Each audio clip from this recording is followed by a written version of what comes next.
By now, you're probably aware that Robin Salo will be leaving the New York Islanders at the end of his contract. So let's talk about how we got there, why this came to be, and who might be next.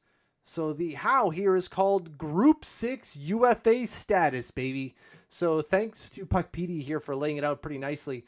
A player becomes a Group 6 UFA if they are 25, which Robin Salo is, completed 3 or more professional seasons, which he has a contract expiring, yup, and has played less than 80 NHL games. It's a little bit different when it comes to goalies, but 80 NHL games for skaters, which Robin Salo has indeed done. If we look at his NHL page here, Robin Salo has played a career 32 NHL games, so 48, or I guess 49 fewer than needed for the Islanders to retain his NHL rights. So he becomes a Group 6 unrestricted free agent on July 1, which we aren't yet, but news has come out that he is, that we know where he's going, it seems anyways. A report out of Sweden from Expressen says that he is signing a 2-year contract with Malmo. Oops, this is in Swedish. Sorry, let me flip that over. He is signing a 2-year contract with Malmo out of the SHL. As you'll remember, Robin Salo, before signing his ELC with the Islanders, played in the SHL for Örebro. I'm sorry, Tia. I know I'm mispronouncing the O's and the umlauts. I know I am. Örebro, I think. Either way, she's going to correct me. I know it. So yeah, 2-year contract for Robin Salo with Örebro in the SHL. The second year, according to them, has a foreign out clause. As you can imagine, a foreign out clause allows the possibility for Robin Salo to sign an NHL contract after 1 year and jettison over back to the NHL should he get that contract, which, as we can imagine, is not going to be with the New York Islanders. It would be shocking if the Islanders just let him go right now, because clearly they didn't offer him an NHL contract, and clearly no other teams followed suit, because you think he would have signed that if he wanted to stay in the NHL, which is clear he does. So it would surprise me if they just don't offer him, they being the Islanders, don't offer him one. He goes over to Sweden, and they're like, on second thought, let me do that again. No, they're just not going to do that. And I'd be surprised if Robin Salo signs that.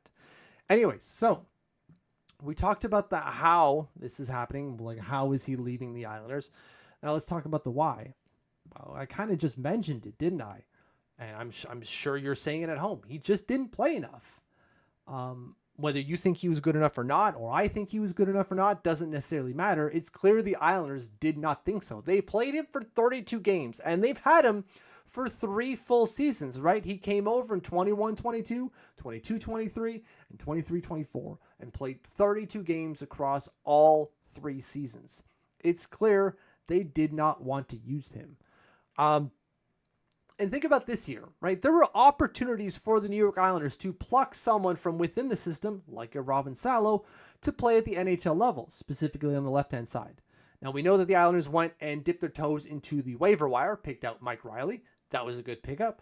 They also dipped their toes in the trade market, picked up Robert Bortuzzo. Not such a great pickup. Did not work out as well. But with those guys, it was clear, or with those 2 moves, it was clear that the Islanders did not feel they had anyone within the system. That includes Sebastian Aho and Samuel Bolduc, by the way. They didn't have players that were better than the ones that they had picked up through trade and through the waiver wire, which is kind of a problem for a guy who's 25 years old looking to play hockey at the highest level. It really is. If your team is effectively saying you're not good enough, maybe once you become free from the shackles of that team, you might bounce and look for somewhere else. And look, what was he good enough? Well, the AHL numbers don't show that he was great.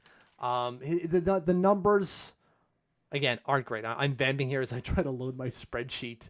But his AHL numbers, if we could take a look at those real quick, they're not great. Say it 3 friggin' times here, Mitch.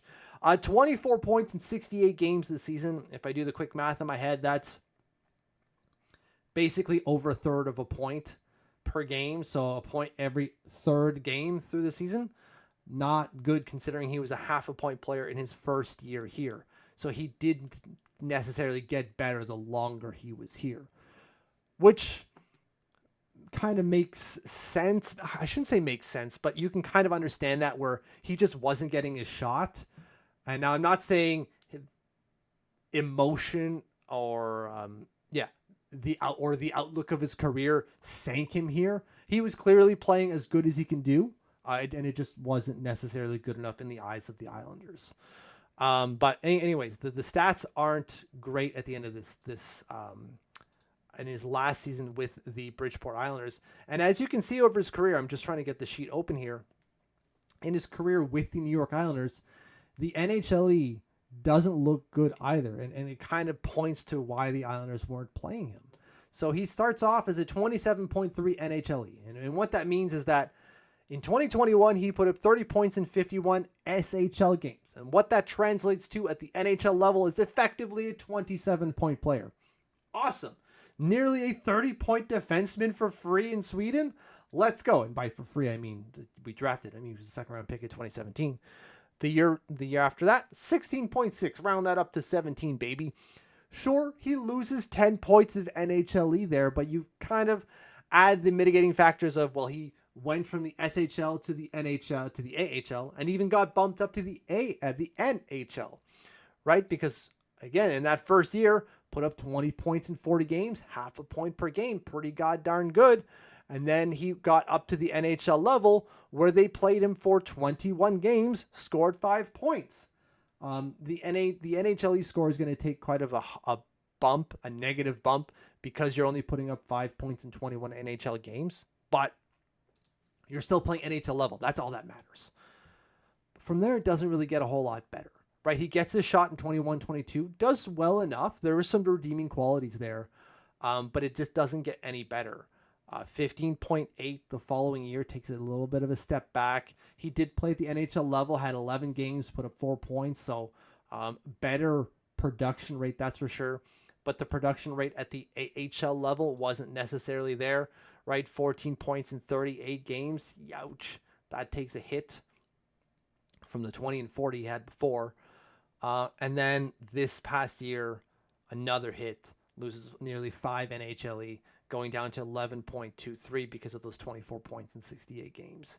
It just wasn't getting better on the score sheet for Robin Salo. You can see it wasn't getting better in terms of the eye test. There are underlying numbers that you can buy.